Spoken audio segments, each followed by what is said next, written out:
Well, hello again. Welcome to Horror in Detail. Today we are going to share Wendigo encounter stories. First story. This story was shared by you/I Merciless Void. The time I saw a Wendigo.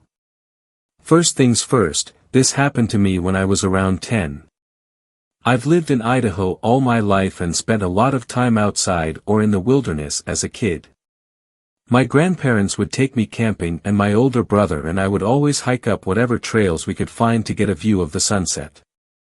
On one of these occasions, something terrifying happened. We were up at a campsite I only know as Warm River, the river there never freezes over, and my brother and I were on a regular evening hike. There was an old tunnel bored through the mountain at one part of the trail, probably an old train tunnel, and we were walking through it when I heard something I'll never forget.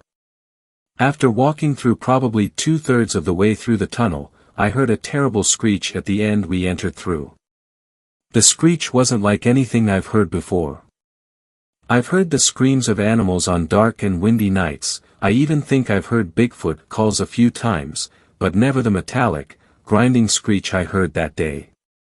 The point is, whatever the sound was, it did not sound natural in any capacity.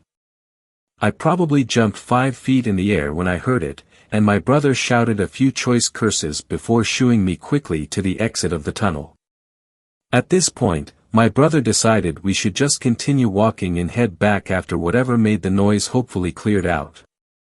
We didn't have any firearms on us, so I was pretty upset. My brother reassured me we would be fine, and we made the walk back without incident. However, I didn't get any sleep that night. Whether it was the thing that screeched at us or just my imagination, I heard things moving around the campsite the whole night, as well as whispers echoing through the darkness outside the trailer. I woke my brother up a few times to check out what it was, but he refused each time, telling me that it was probably just other campers staying up late and enjoying themselves. The rest of the trip was pretty normal. We packed up the following day and my life continued as normal. I was disconcerted but chalked what happened up as a harmless event that I must have been exaggerating in retrospect. A few weeks later I went up to Pine Basin, an old ski lodge my family rented each year for family reunions. Here I would mess around with my cousins, our favorite activities being night games. We would play hide and seek, a game called Ghosts in the Graveyard, and other games like that. On one instance, I was chosen to be the seeker for a hide and seek game. Because I was one of the younger cousin, I got a flashlight as an advantage. Normally, all the younger cousins hid close to the lodge and the older cousins hid in the nearby trees or at the base of the nearby mountain. As I was searching near the bottom of the mountain, I heard a familiar whistle up the mountain a bit. We would always whistle as a hint at our locations. It sounded like someone was hiding way up near a tree known as the underwear tree, you can guess why, so I began trekking up toward the whistle. As I climbed closer, I got an uneasy feeling in my stomach. I continued on wearily, and convinced myself that I would be fine. I hated walking in the night alone, but figured whoever I find would walk me back to the lodge. As I neared the tree, I noticed that it was deathly silent. This alerted me that something was very wrong, because you could always hear the adults having fun back at the lodge. I was anxious to hurry back, so I called out, "I found you, Scott." I thought the whistle was my older cousins, "Come back down with me." I got no reply, but I wasn't planning on waiting. As I began walking back down the path, I heard a voice call, "You almost had me," so I ran back up to investigate. I flashed my light in the branches of the tree, and saw a monstrosity that was not my cousin. It looked like a poorly drawn stick figure made into a human with its emaciated figure and lifeless eyes. I remember its face looked like the skin on its head was being pulled from behind, it had torn and stretched features. As soon as I saw the creature I screamed, dropped the flashlight and ran back to the lodge. The entire time I ran I was overcome by an overpowering smell and I could hear the thing running after me. As I approached the camp I saw a few people, my cousins, at the bottom of the mountain waiting for me. I was crying and shaking and they took me inside. I told my dad what happened, but my cousins all said they didn't see anything following me. The adults kept us inside for the night, and I kept hearing sounds drifting in from the mountains.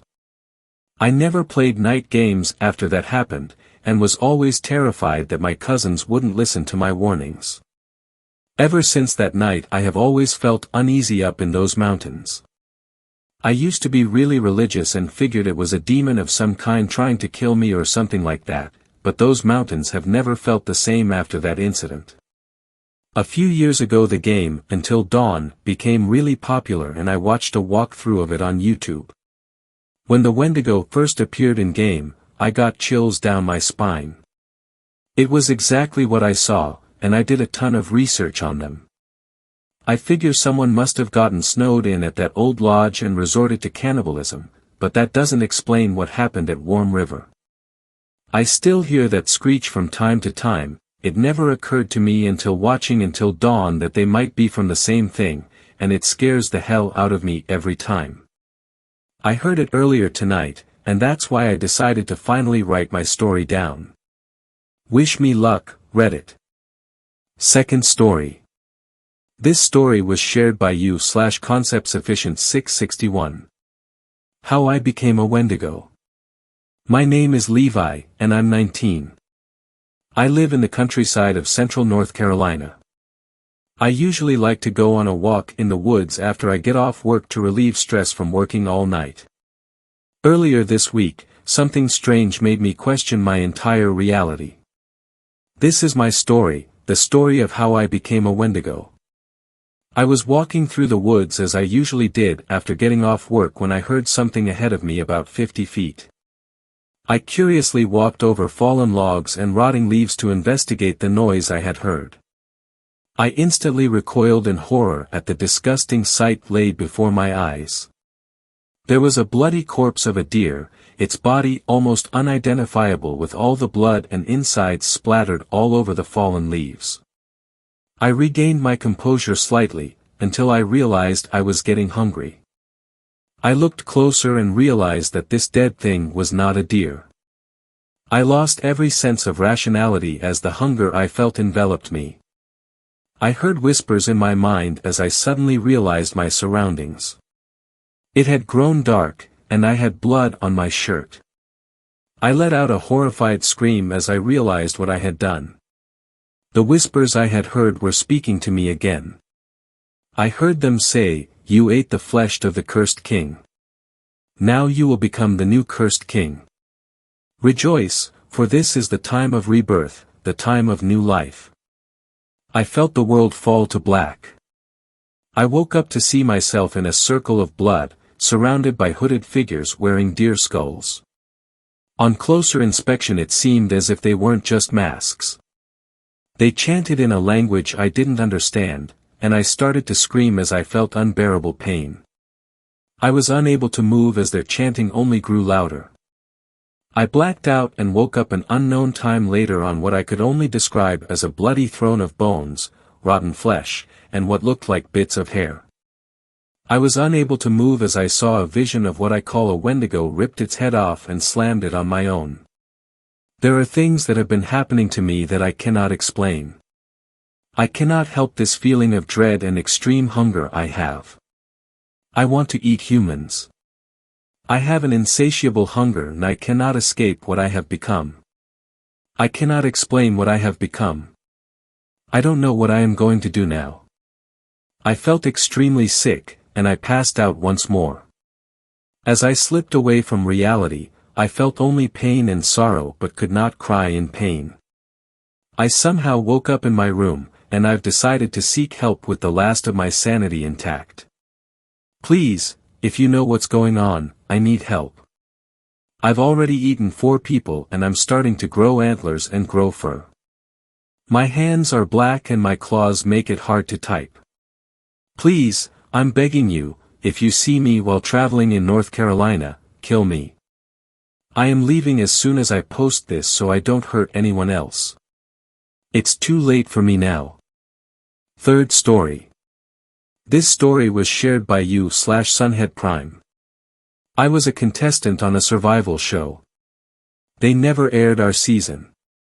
When I was 10 years old, I got lost in the woods while my family was camping.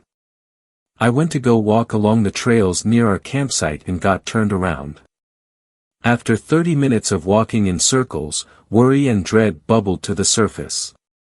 I was starting to think I'd never get out of these woods alive. But something else emerged inside me, too: determination.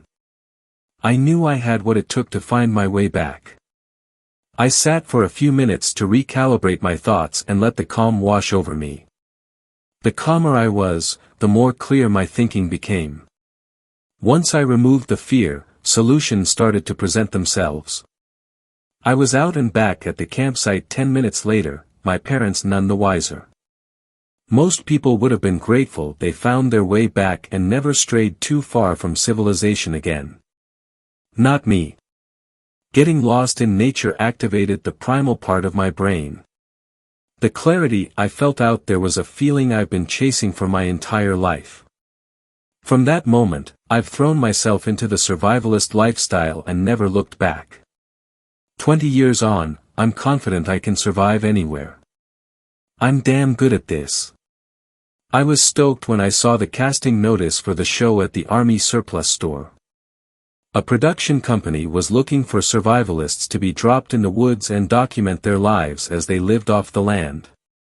I was built for this and applied as soon as I got home. Within a week, I did a phone interview. Another week, I was screen testing. A month after, I was airlifted to the middle of some Eastern European wilderness to compete for a big cash prize. One thing that happens to you when you start down the survivalist path is that your sense of fear dulls. It's not that you don't get scared anymore, a charging bear would terrify anyone, but you learn to mitigate the feeling. When you turn your fear into a problem that needs to be solved, it takes the sting out of the emotion. Something stalking you in the woods? Stop, assess, and make a plan. Stay rational, and don't let the darkness creep in. Everything is a problem that needs to be solved. This approach had served me well for years. I've had some pretty horrifying experiences in nature that would turn a weaker person's hair white. Sudden monsoons, bears raiding my camp, wolves stalking me as I gathered firewood, you name it, I've dealt with it. But nothing prepared me for dealing with a screaming Mimi. About a week into the start of the game, I was sitting pretty. I had built a sturdy campsite, found a freshwater stream, and caught half a dozen fish. If things kept up, this wasn't going to be a problem. I also found myself getting incredibly comfortable talking to the camera. Sometimes, I would narrate what I was doing and why and how it would help me. Other times, I spoke to it like it was a friend I could unburden my troubles on. It helped keep my sanity. I had taken to watching the sunset every evening. It was my reward for surviving another day. Watching the orange globe slip behind the tree line became my daily mass. A moment to reflect and contemplate. There are no guarantees in life, only that it'll end one day. Watching the sky turn from blue to black was a reminder to treasure every day we get to be on this side of the grave. My church, for lack of a better word, was near the creek where I gathered fresh water. It was about 500 feet from my campsite, so not a major hike, but everything was more challenging in the dark. I always took the camera with me because it provided a little light to help guide me back. I also got into the habit of narrating what I was seeing, or not seeing, the world around me like David Attenborough. Was it dumb? Yes. Did it help make the vast darkness less scary? Yes. Would it get me more screen time? Absolutely. It was always better if I saw a squirrel or a chipmunk because I could list everything I remembered about them. But, when I couldn't, I just invented creatures to talk about. While the creatures were imaginary, I also was drawing on a pool of information I had found before I left. When I discovered where we were going, I did a deep research dive on everything I thought I'd need to know to survive out here. What started as discovering edible plants of Eastern Europe quickly devolved into looking up the area's lore. Eastern Europe is home to countless myths and legends. There was some pretty wild shit that would worry the most stoic person. I was hooked. I spent more time looking up monsters than I did anything else. In hindsight, probably not the best use of my time. But if I've learned anything from watching the show, it's that you have to entertain yourself first and foremost. If you don't, you'll go crazy. Me narrating my nightly walks home was helping to keep me sane. There was a creative aspect to making shit up. Here we see the elusive deep woods gollywop. It stalks its prey before digging its knife-like appendages into the back of the unfortunate victim. The death is a painful one. My Attenborough is terrible, and I usually ended each extended riff in peals of laughter, but it helped to keep me sane. Plus, it made for good TV. Later that night, I woke up when I heard what sounded like a deer screaming in distress. That wasn't uncommon in nature, deer get killed all the time. But what set me on edge was that it was really close. Like, 50 feet from my campsite, close. I grabbed my knife and got my boots back on. I was ready to run if I had to. For the next hour, I heard the sickening snapping of bones and sinew as the deer was devoured by the predator.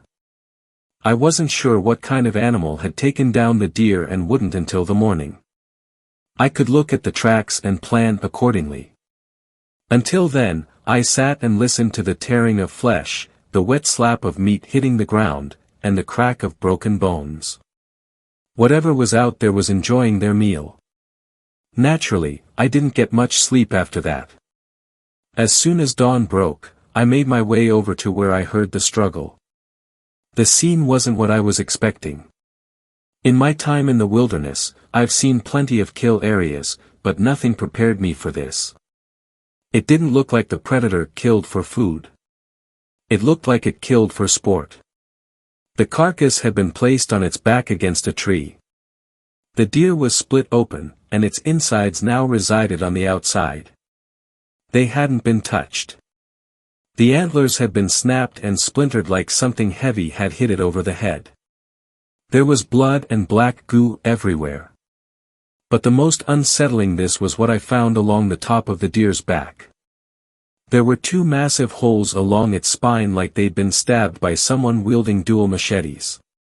For a second, I thought maybe one of the other contestants had made their way over to me, but I knew that was impossible. We were all scattered like seeds to the wind. But what else would have caused this massacre? I looked for footprints in the dirt but didn't find anything. I assumed last night's rain had washed them out, but for a fleeting second, I thought that maybe something had covered its tracks. Needless to say, I was on edge the rest of the day. I did a little exploring to make sure whatever had killed the deer wasn't hanging out near me. After a few hours of looking, I was satisfied nothing was hanging around and went on with my daily routine. I had some projects I needed to finish and started working on them. I wanted to keep my mind busy so as not to dwell on whatever killed that deer. I was mostly successful. Toward the end of the day, I made my familiar trek to my church to pray for another successful 12 hours. I found myself being particularly moved by the sunset. I sat and cried out of gratitude. Being alone in the woods can wear on a person, regardless of how tough they are. On my walk back, I continued with my Planet Earth narration. Off to the left, you'll hear the leaping of the common brown squirrel. If things go right, that squirrel will be in my cooking pot by morning. I chuckled to myself and walked a few more steps. Not to be outdone, there is the wild bolomar. This native species is known for its razor-sharp teeth and penchant for biting its victims in the Achilles tendon. Nastier than any Trojan soldier, I should think. I saw my campfire in the near distance, and I was about to put away the camera when I heard something start to growl off to my left, about 20 feet into the woods. I froze. I felt for where my knife usually was but remembered I had taken it off to clean a fish and hadn't put it back. I turned the camera towards where I had heard the noise and scanned for what had made the noise. I was splitting my attention between the viewfinder of the camera and the dark woods in front of me. I tried to stay as still as possible, but I was shivering. It wasn't from the cold. "Hey there," I yelled out. "Stay away." Then the camera's light reflected off a pair of eyes staring back at me.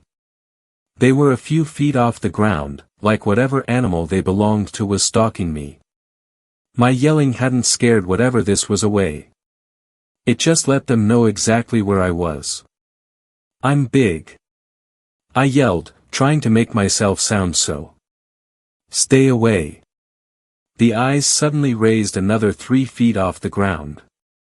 It was standing on its hind legs now. My mind flashed immediately to bear. It had to be a bear. I let out a deep scream to try to frighten the creature away.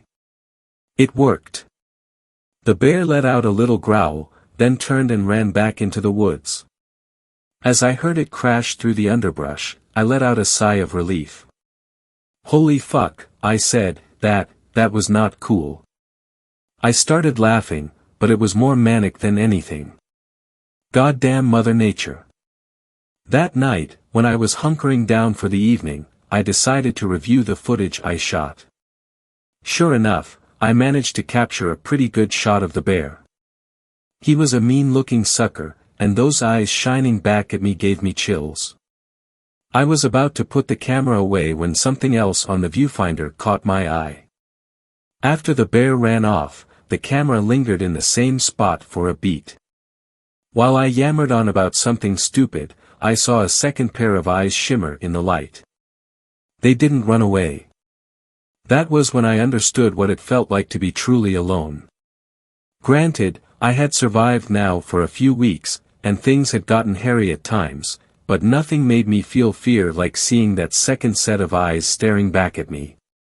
Those eyes belonged to something that wasn't afraid of a massive bear.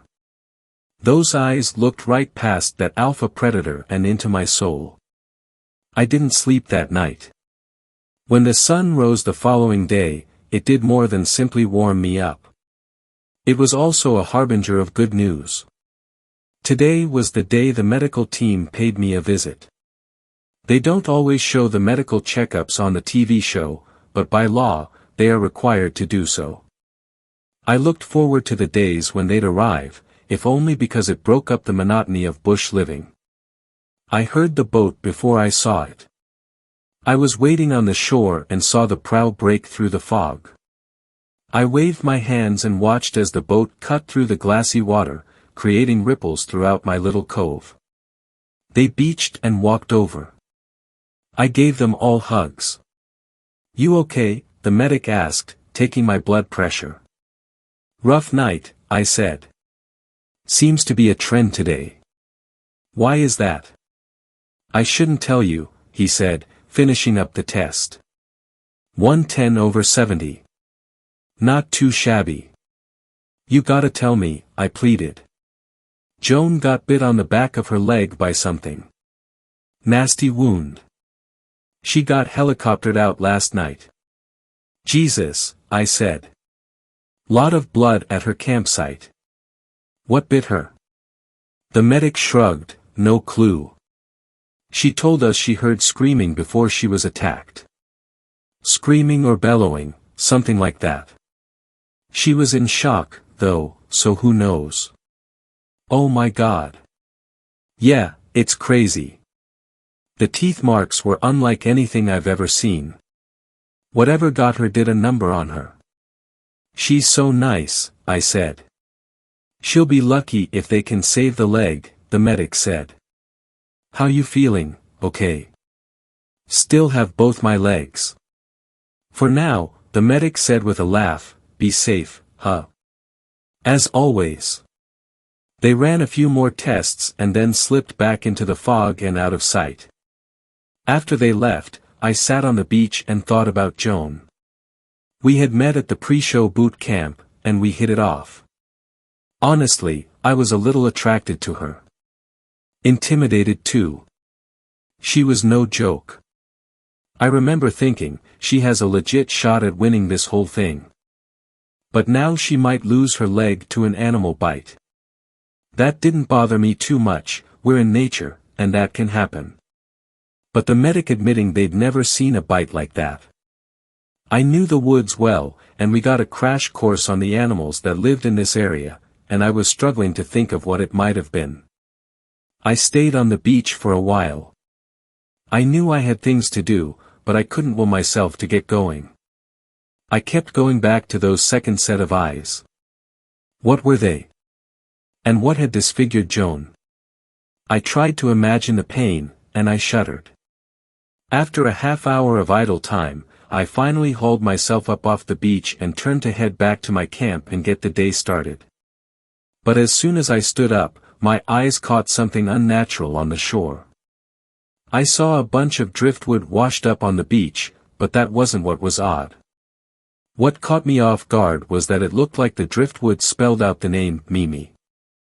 I walked over to the sticks to get a closer look when I suddenly heard a growl from the tree-line behind me. I stopped and turned my attention there and thought I might have to make a swim for it. While my attention was distracted, a wave came up and washed away the driftwood, so I never got a real good look at it. "Hey bear," I yelled. I heard rustling in the trees, and then something big ran away. I sighed and then started laughing. This place could work your last nerve like a boxer on a speed bag. I decided that to get my mind off all this nonsense, I needed to start my daily chores.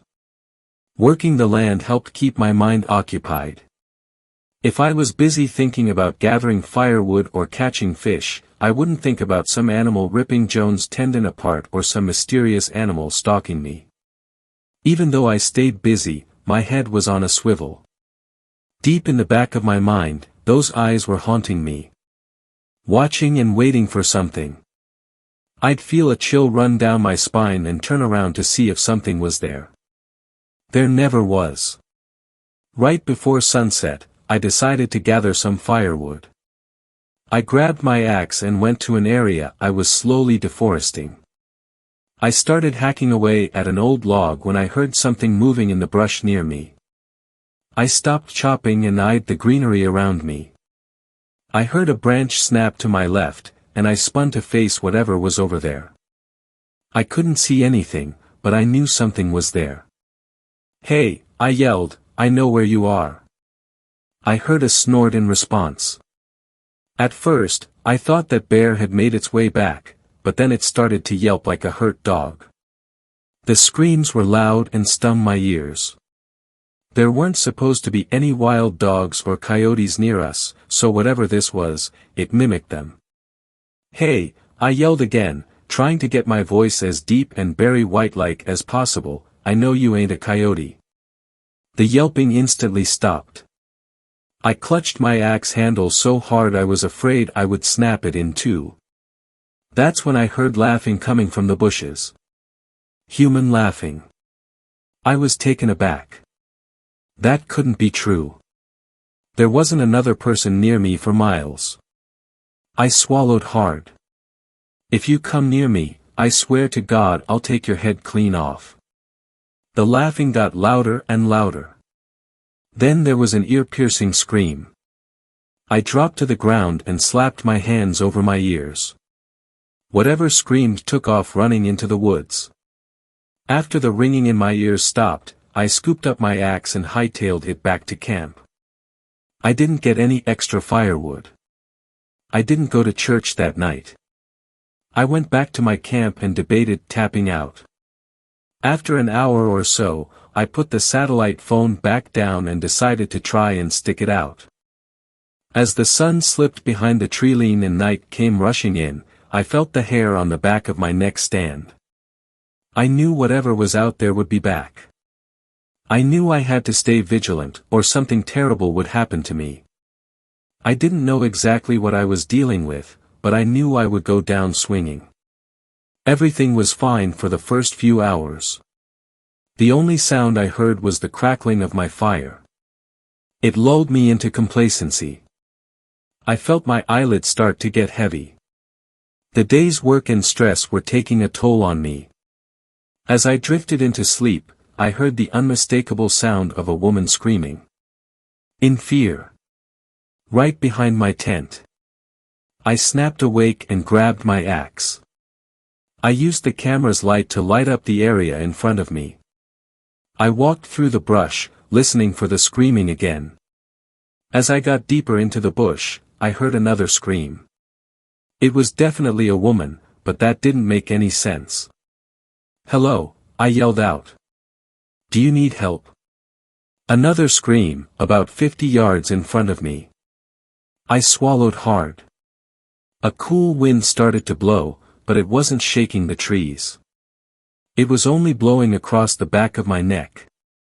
I dropped the camera and swung around with the axe, but there wasn't anyone behind me. The momentum of my swing sent me spinning onto the ground. While on the ground, I looked back where the breeze had come from and noticed depressions in the mud behind me. I grabbed the camera and shined the light on them to reveal cloven hoof prints. At first, I thought wild boar, but I hadn't seen any traces of wild boar near my campsite. The fuck, I said to myself. I pointed the camera at the hoof prints. They trailed off into the darkness. I stood back up and started following them. They went for about 10 feet before they stopped at the base of a pine tree. I looked to see if they went around the tree, but they didn't. They just stopped at the bottom of the tree. It didn't make any sense. Then I felt something drip onto my face. When I touched it, I instantly knew it wasn't water. It was too viscous. I pointed the camera at my fingers and saw they were black, just like the goo I had seen where the deer had been mutilated. I cursed to myself, aimed the camera light straight up the tree, and craned my neck to get a good look. At first, I didn't see anything. But then another drop of the black goo fell onto my face near my mouth. A bit hit my tongue, and I nearly retched on the spot. It tasted like spoiled meat. I spit it out and then heard laughing from above me. I looked back up and saw a pair of red glowing eyes and a row of razor-sharp teeth smiling down at me like a demented Cheshire cat. It clicked instantly, I was face to face with a screaming Mimi. Before I could even comprehend what I was looking at, it screamed and then leapt from the tree into the darkness. I scrambled to my feet and swung the camera's light around. I was looking for where this little monster had gone to. My gut said they were between me and my camp, so rushing back right now wasn't an option. Even if I did, my tent was made of wood and tarp, not exactly the most sturdy building material. If this thing chomped Jane's tendon from her bone, it would make short work of my camp. In the distance, I heard the fake coyote yelps again. They seemed to be coming from my left, but as soon as I started inching that way, the sound started coming from my right. It was like the Mimi could throw its voice. While I was trying to decide which way I should go, I heard a woman scream about 100 yards in front of me. Help! Help! I'm lost! There was no logical way another soul was near me. No one would be. I was in the middle of the woods, miles from civilization. I was with the medical team. We were out here to extract another person, but we were attacked by something, the voice yelled. I ran and got turned around. If anyone can hear me, please help. I've been cut, and I'm bleeding. I shut the light off. The woman's voice sounded sincere, and her story made sense. No one had ever been seriously injured by an animal in the show's history. If someone got bit by an unidentified creature, they might move in a team to pull everyone. Then I heard my name. The woman was yelling specifically for me. I think your camp is near here. It's Violet, we met at boot camp. I did your first medical exam. If you can hear me, please help. This cut is deep, and I need help. Everything they said was true. Now that I had a name to go with the voice, I could see Violet in my head. We did meet that first week. She did do my first medical checkup. I knew Mimi was out there and was capable of mimicry, but how did she know that information? About 10 feet above me, I heard the growl of a bear. I looked up to see a tree snapping back as something very large jumped onto another tree. The way this massive pine snapped back, I was afraid it would split in two and fall on me. I rolled out of the way but tried to keep my eyes on the canopy. "Oh my God," Violet yelled, "I can see it. Please. If you can hear me, help. Help. For the love of God, help." Then she screamed as the Mimi above me started laughing. No way this creature could do two different voices at the same time. Violet had to be there. She must be hurt. I turned the camera light back on. "Violet. I'm over here. Can you see the light? Follow the sound of my voice. Oh my God. You're here. You're actually here." I moved away from the tree and near a clearing. I felt pine needles drop on me as the Mimi in the tree above me shuffled and split its attention between Violet and me. I still had my axe and wasn't above burying it into that monster's head if it came to it. "I'll distract them. Come towards my voice." I grabbed my axe and swung it into the tree. I did it again and again, the wood splinters hitting me in the face as I chopped away at the base of the tree. I was gonna take this bitch down. The Mimi looked down at me and snarled.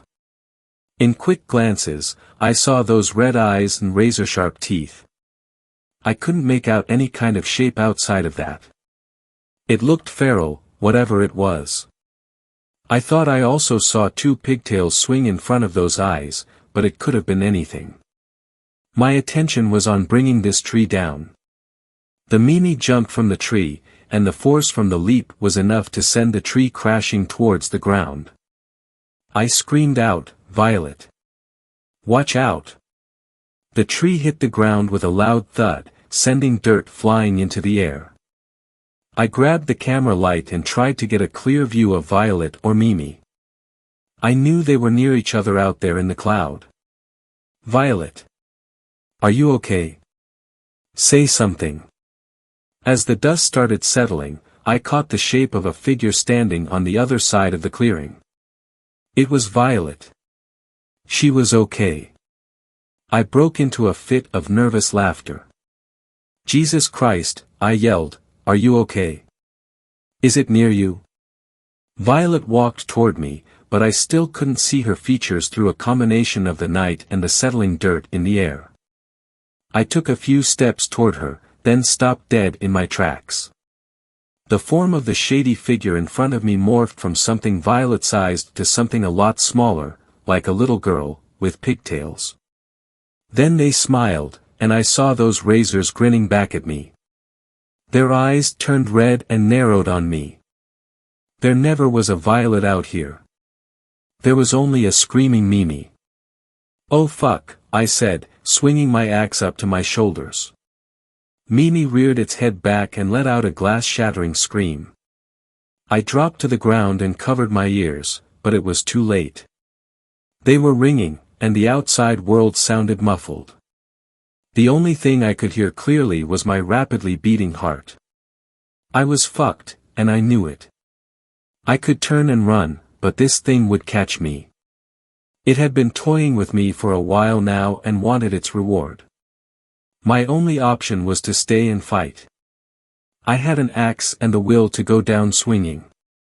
If nothing else, I had a puncher's chance. I clawed back to my feet and squared my stance. I gripped the axe hard. "If you're gonna do this, let's do this," I yelled, probably louder than I would have normally. My hearing was seriously fucked. My heart was racing, and I could feel each beat reverberate through my body. It felt like I was buzzing. I came into the wilderness to survive, and this was the ultimate test. Fuck making a fire. It was time to scalp a ghoul. The Mimi screamed again and rushed towards me. I waited, and my mind wondered what it would feel like if those teeth sank into my skin. I had leaned out already. They'd probably chomped down to my bones. Plus, this Mimi was pissed at me, there'd be revenge. I swallowed hard. My heart was beating so hard that I thought I might keel over before I even had a chance to fight back. I thought I felt it in my limbs, but then I realized I was feeling and hearing something else. A helicopter. Suddenly, over the tree lean, a spotlight shone in the clearing. The medical helicopter had returned. Mimi growled and screamed, but it was drowned out by the whirring blades above me. Someone from inside the helicopter tossed something out on the ground. It was a flashbang. The sudden burst of light nearly blinded me. I slammed my lids shut, but I could see white rings on the inside of my eyelids. I heard Mimi's scream just over the din of the blades. I opened my eyes and let them adjust. They tried, but my vision was still fucked. I did see the Mimi turn and run into the darkness. Head to the beach now. I heard over a loudspeaker. I didn't hesitate. I turned and ran as fast as my shoddy eyes and wobbly legs would take me. I heard the helicopter arc overhead and head for the beach. A few minutes later, I burst through the trees and was greeted by 6 heavily armed soldiers and the show's medical team. They waved me over, and we all scrambled onto the helicopter. A few seconds later, we were rising above the woods. "You okay?" the medic asked. "No," I said, "but I'll be fine." The medic laughed and patted me on the shoulder. I kept my eyes peeled to the woods below. I knew the screaming Mimi was looking up at me too. As we banked away, I swear I saw it walk onto the beach where the helicopter had landed. I saw those red eyes. When I returned to base camp, I discovered they had pulled everyone from the woods. Some people were banged up, but some were dealing with serious injuries. Later, they told us the screaming Mimi had come for all of us. When I asked what it was, they didn't answer. They just gave me an NDA to sign. In exchange, we all got paid. Handsomely. I'm telling you this now because fuck it. Even if they sue me and take everything, I'll just go live off the land. I've done it before, I can do it again. My guess is they won't do shit. Discovery in a lawsuit can be a surprise package that might just be a pipe bomb. Deny it, and it dies. I still don't have any clue what the hell a screaming Mimi is or what it wants or where it came from or anything. It's a mystery I do not want to explore. Eastern Europe is filled with ghosts already. I'm content to let them all fuck off together. I still camp off the grid. I need to. It's a feeling I get in my bones, the desire to reconnect with nature. These days, though, I bring a pretty wild collection of weapons with me. If the axe and knife can't stop something, maybe the holy water will. Haven't had to use it yet, but I'm ready. I'm always ready. 4th story. This story was shared. Wendigo encounter. This is a repost. I had to fix some spacing errors. I'm not sure if this is the right place to post this, but I'm scared shitless. After hearing stories and looking stuff up online, I'm fairly sure it was a Wendigo. Me, my son and girlfriend were attacked by something. We were camping up in the northernmost area of Washington. My girlfriend is incredibly superstitious, so she insisted we brought weapons. So I had my combat knife and a 12-gauge shotgun, and she brought a .22 rifle alongside a newly sharpened machete. Our son was just 3 years old at the time. She and I were set on edge from a park ranger, who seemed very tense and uneasy, who stopped us and instead of confiscating our weapons told us to be careful and stay safe, then sent us along our way to the camp. When we got there we were informed that several visitors had spoken about some unnatural noises and a pale creature that would mimic voices and sounds of people who weren't talking or seeming to be distracted. I laughed and put the idea out my mind, thinking to myself there's no way. They're fucking with us. But I knew better. So we then reached the area we were going to set up camp. We immediately got a fire ready to light and set up our tent and bags. I fed my son as my girlfriend ate a snack. We decided to get a lay of the area, so me and my girlfriend hiked around for about an hour or so. I had one of those baby carrying backpacks and my son started to get real heavy. Everything seemed normal until I saw something down the almost path we were on. We walked closer to investigate and saw drag marks. It looked as if someone had killed a buck. There was a whole outline in the dirt with a small dried pool of blood as if someone grabbed it from the antlers and pulled. That wouldn't be possible for any man to do. The buck or whatever it was would have been way too big for that.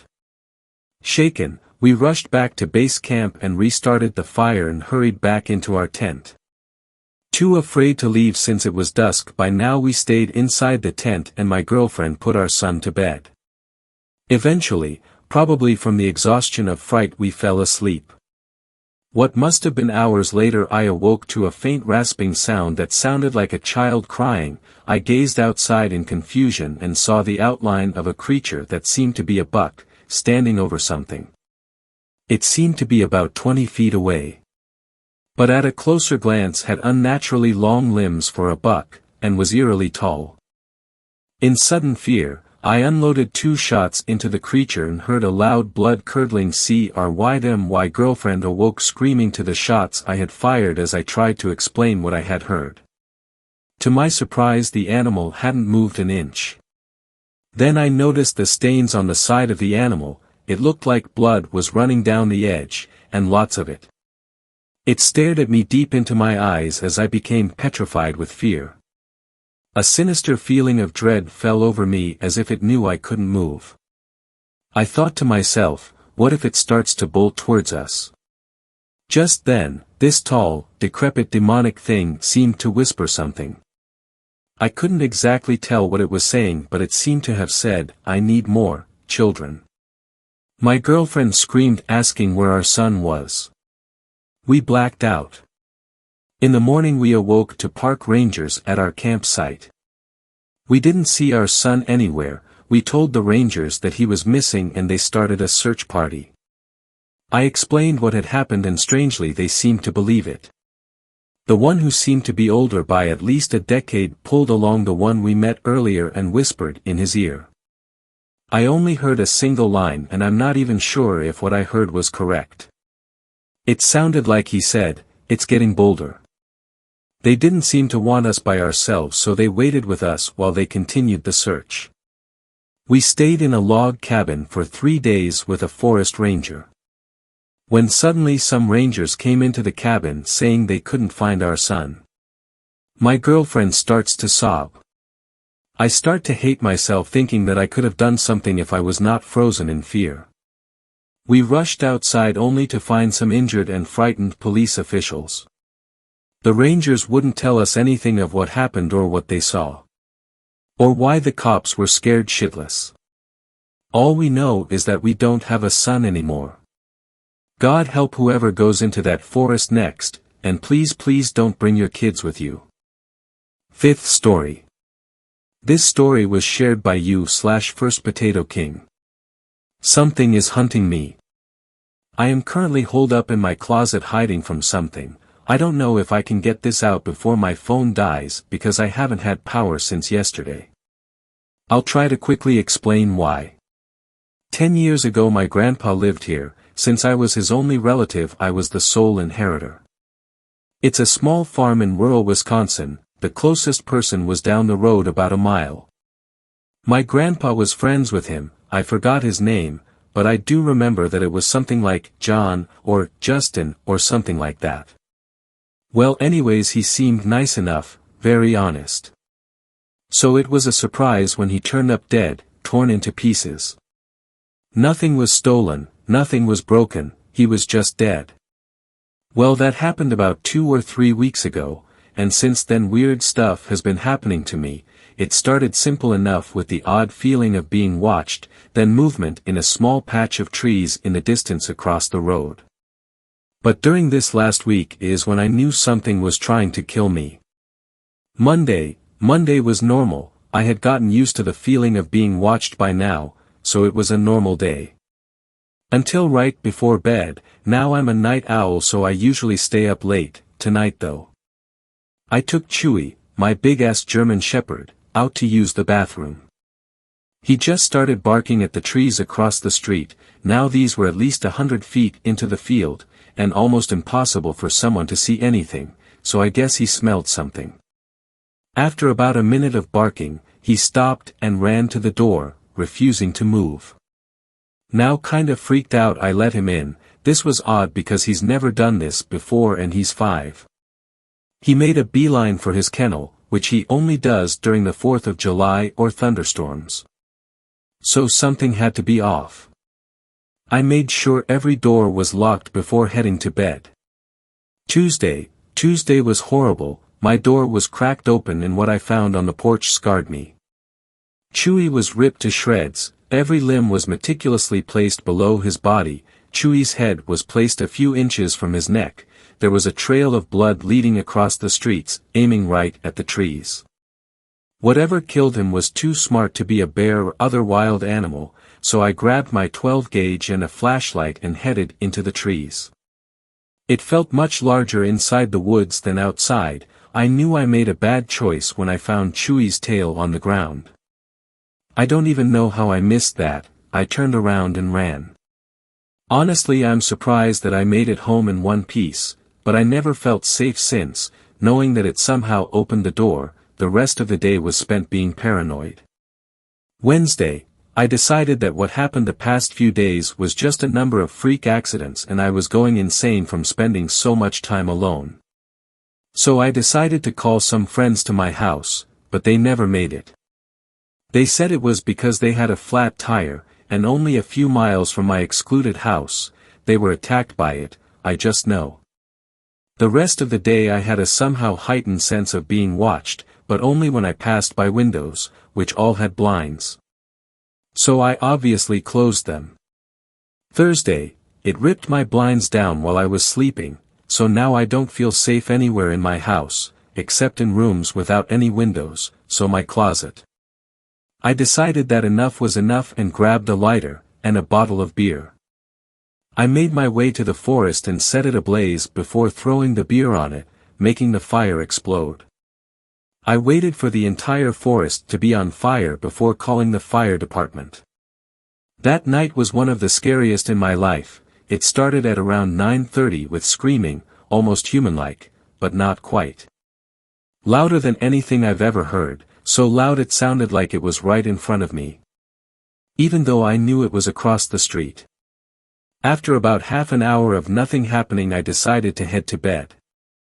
I was woken who knows how long after by banging downstairs. I grabbed my shotgun and aimed my flashlight at the door. I knelt behind my bed as the ruckus downstairs never stopped, and neither did my tightening grip. I was too scared to even sweat. I don't know how long I waited before falling asleep in that position. Friday, today is when shit hit the fan. When I woke up, my flashlight was burned out and my phone was at some 70%. Reception was just gone and I was sore and tired. But I quickly woke up when I saw the state my house was in. Windows were smashed and cabinet doors were barely hanging on. Food was scattered across the floor and the faucet on my sink was ripped off. The front door was broken in half outside and half inside, on the ground. My lights were also smashed out. My couch was ripped to shreds as if a bear had gotten to it. I knew I couldn't stay there, so I grabbed my car keys and wallet and headed to my car, but the tires were slashed. I don't know when this happened. It could have been Monday for all I knew. I just had a horrible feeling in the pit of my stomach the entire day, like it was inside with me. But I did once catch a glimpse of something outside my house, but just in my peripheral vision, so this might not be too accurate. It looked tall and skinny, I think it had gray skin. But don't quote me, when I looked back it was gone. I didn't dare try to run to town because that thing would easily get me. I tried to live normally and ignore that horrible feeling, but it just got to me. At around 1 p.m. it got so bad that I knew it was inside the house with me, so I casually grabbed enough supplies to last me the night and barricaded myself inside my closet, where I currently am. It's around 10 p.m. now and I'm thinking about making a break for the town, or else I'll die like my neighbor. I'll post an update if I make it out alive. Thanks a lot for watching the video till the end. Subscribe to our channel Horror in Detail. Drop your opinions/suggestions in the comments section, and like the video as it helps with the YouTube algorithm.